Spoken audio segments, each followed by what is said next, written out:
Bonjour à tous. Dans cette vidéo, nous allons essayer de prendre un petit peu de recul sur les marchés financiers pour nous concentrer sur un produit, le CLO, qui pourrait jouer un rôle clé dans la crise financière que nous sommes en train de connaître. Vous le verrez, certains parallèles peuvent être faits avec la crise des subprimes que nous avons connue en 2008. L'idée, c'est vraiment d'essayer de comprendre le fonctionnement des CLO, voir où pourraient être les risques, voir qui est concerné et potentiellement à quelle échéance. C'est une vidéo qui s'adresse à tout le monde, pas besoin d'être un as de la finance pour comprendre ce qui est en train de nous arriver ou ce qui pourrait nous arriver dans les mois à venir.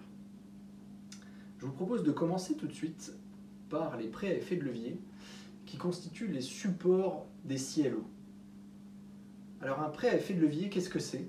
C'est un prêt qui a été octroyé à une entreprise qui est a priori soit assez mal notée par les agences de notation, soit éventuellement qui a utilisé les sommes du crédit pour réaliser des opérations relativement complexes, type rachat d'actions, opération LBO. Bref, quand vous entendez parler de prêts à effet de levier, comprenez risque en face. Voilà, ce sont des prêts relativement risqués. On peut voir ici que les prêts à effet de levier se sont considérablement développés au cours de ces dernières années. On atteint aujourd'hui 5500 milliards de dollars d'encours.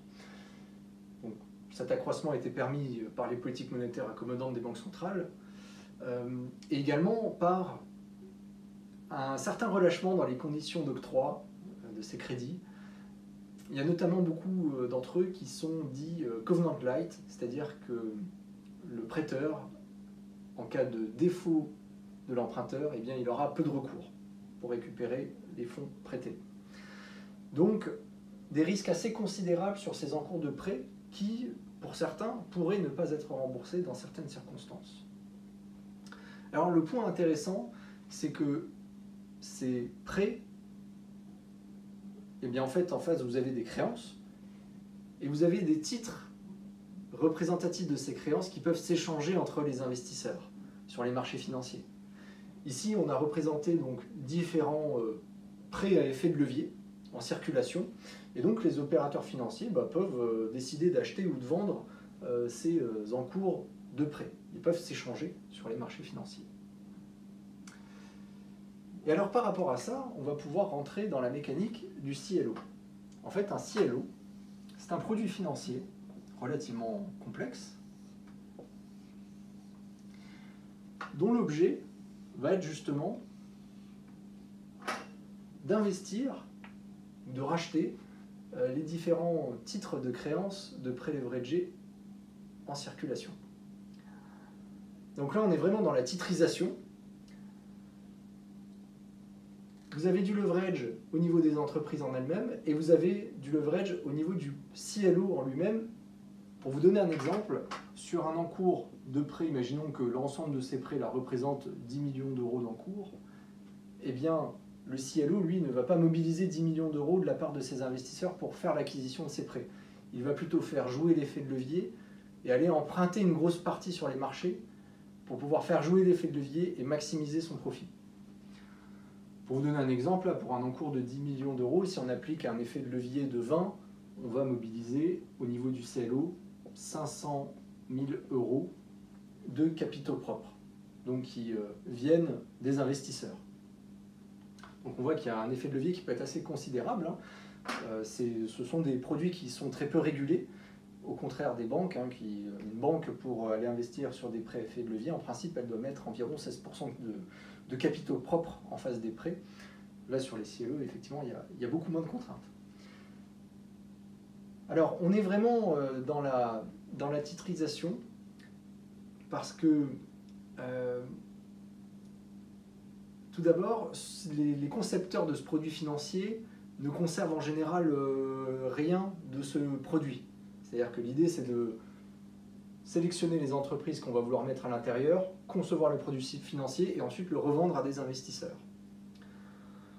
On est également dans la titrisation parce que c'est un produit qui est assez complexe, qui repose sur des probabilités de défaut, sur des statistiques, qui fonctionnent assez bien en temps normal, mais dans les périodes un peu plus complexes, un peu plus exceptionnelles, exemple coronavirus, eh bien on voit qu'on peut sortir rapidement de ces modèles statistiques. Et enfin, on est dans la titrisation parce que c'est relativement opaque comme produit.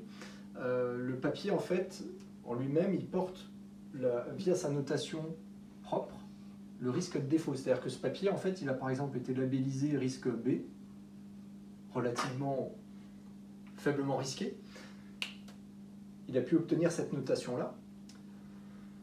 Et en fait, les investisseurs qui vont aller acheter ce type de produit vont uniquement regarder la notation du CLO en lui-même, sans aller regarder dans le détail de quoi il est composé. Et en général, c'est assez opaque, et c'est de là que peut se révéler la complexité. Alors, il y a différentes tranches dans un CLO, ça c'est important de bien le comprendre. Ça va être dédié à des investisseurs qui ne sont pas à la recherche des mêmes risques et des mêmes rendements. Vous allez avoir une partie des tranches qu'on va appeler les tranches equity ou subordonnées. Et vous allez avoir une partie des tranches qu'on va appeler les tranches seniors. La nature du risque n'est pas du tout la même entre ces différentes tranches parce que le principe des tranches equity et subordonnées, c'est que vous allez bénéficier d'une rémunération supérieure aux tranches seniors. Par contre, s'il y a des défauts, eh bien les premiers d'entre eux vont être pour vous. Vous allez les absorber entièrement jusqu'à ce que votre investissement vaille zéro.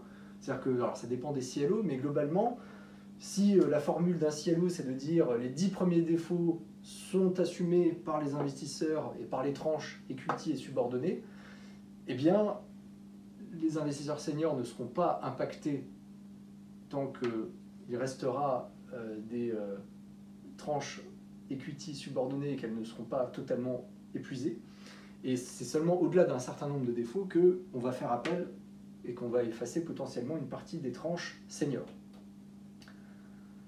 Alors, on peut penser du coup que les tranches equity subordonnées, forcément elles sont plus risquées, les tranches seniors sont relativement plus sécures. Le problème, c'est que les investisseurs en tranches seniors, en général, étant donné que ces tranches-là sont vues comme un produit relativement peu risqué, eh bien les investisseurs en tranches seniors eux-mêmes peuvent mettre en place du crédit pour réaliser leur acquisition de tranches seniors. C'est-à-dire qu'on peut avoir un effet de levier également à ce niveau-là par les investisseurs qui souhaitent maximiser leur rendement, appliquer un effet de levier et mobiliser le moins de capitaux propres possible, je vais y arriver. Et donc le problème qu'on a par rapport à ça, c'est qu'on voit qu'on a un empilement des effets de levier. C'est-à-dire que vous avez des entreprises qui sont déjà très endettées, avec un produit financier lui-même qui pratique un effet de levier qui peut être considérable, et des investisseurs, en tranche senior notamment, qui peuvent eux-mêmes appliquer un effet de levier à leur niveau. Alors on comprend que tout ça fonctionne bien tant que tout ne va pas trop mal. Le problème qu'on peut avoir, c'est, on va prendre une étude d'UBS qui projette sur un an les risques de défaut sur les prêts leveragés. Il y a 3 scénarios. Scénario optimiste, déconfinement début du mois de juin comme c'est le cas, et reprise de l'activité normale directement courant dès le mois de juin. Voilà, on a une activité qui revient à la normale. Dans ce cas-là, on aurait, d'après UBS, 9% de taux de défaut à horizon 1 an sur les prêts leveragés. Scénario médian, déconfinement en juin, mais activité économique qui a du mal à repartir. Bon, dans ce cas-là, on aurait une activité économique qui reviendrait à la normale courant l'été, plutôt août. Dans ce cas-là, on serait à 14% de taux de défaut potentiel. Et enfin, scénario pessimiste, si on a un virus qui revient par vague et qu'on doit se reconfiner à certains moments, et que le virus donc revient par vague jusqu'au milieu de l'année prochaine, dans ce cas-là, le taux de défaut potentiel monterait à 22%. Voilà, donc là, on a effectivement un aperçu du risque, parce que si on a effectivement des entreprises qui font défaut en nombre, les phénomènes de liquidation peuvent être assez importants avec de tels effets de levier. Parce que mécaniquement, vous avez des effets de liquidation et une potentielle dislocation du marché du crédit dans ce scénario, où vous avez des défauts qui sont nombreux. Parce que forcément, les tranches qui ont été acquises par les investisseurs ont été acquises dans une optique de faire du rendement, mais de pouvoir s'en débarrasser s'il y avait besoin en les revendant à quelqu'un d'autre. Le problème, c'est effectivement si vous ne trouvez personne en face pour vous les acheter. Et c'est là qu'on peut avoir une porte de sortie qui peut être très petite et qui finalement ne permet pas aux investisseurs de pouvoir sortir, et on peut avoir une grosse panne de liquidité sur ce marché-là, mais qui peut après se répercuter par effet domino sur d'autres classes d'actifs et sur d'autres marchés financiers. Alors, quelle est l'ampleur d'ailleurs du problème? Aujourd'hui, on est sur 750 milliards d'encours de CLO. Qu'est-ce que ça représente? En fait, ça représente les CDO de 2008 à l'époque.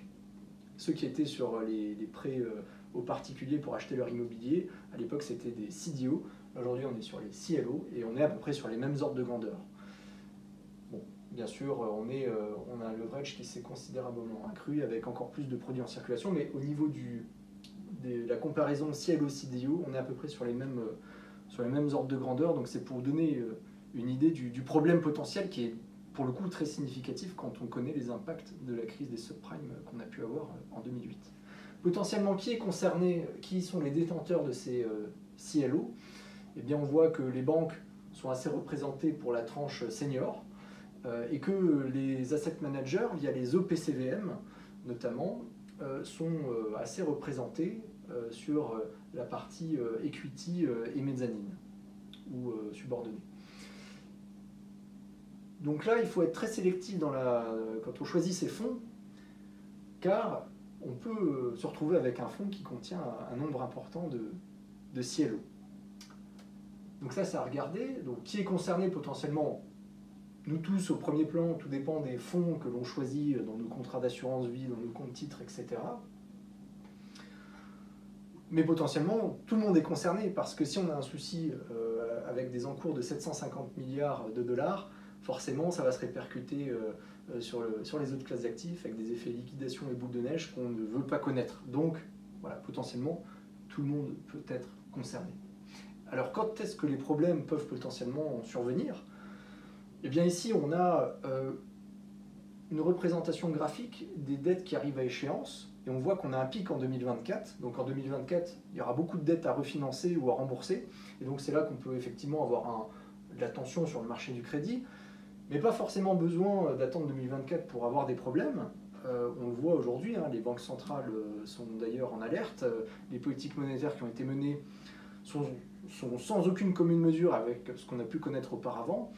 Pourquoi? Parce qu'ils sont bien conscients de ce type de problème-là, et donc les banques centrales irriguent et inondent le marché de liquidité en espérant effectivement que cette liquidité puisse se déverser chez les entreprises qui en ont besoin et qui sont endettées. Alors, il y a deux inconnus par rapport à cela.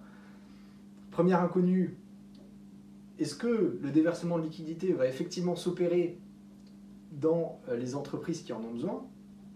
C'est pas si évident que cela. Et le deuxième problème qu'on peut avoir, c'est que ça serait que cette crise de liquidité se transforme en crise de solvabilité. On sait qu'il y a un certain nombre de secteurs qui vont être très en difficulté. Ils sont sauvés temporairement par effectivement des plans de liquidité massifs, mais se pose la question de leur solvabilité à moyen long terme. Donc il faut regarder tout ça avec attention, il faut regarder les politiques monétaires des banques centrales, essayer d'avoir des outils qui permettent de mesurer leur potentiel de réussite, de voir si on a des vagues de défauts qui peuvent potentiellement arriver, auquel cas ces produits-là seront au premier plan, ils seront les premiers concernés si jamais on avait des vagues de défauts significatives. Et donc il faut continuer de surveiller les choses avec grande attention. Voilà, j'espère que cette vidéo vous a aidé à comprendre le sujet des CLO. Je vous dis à très bientôt.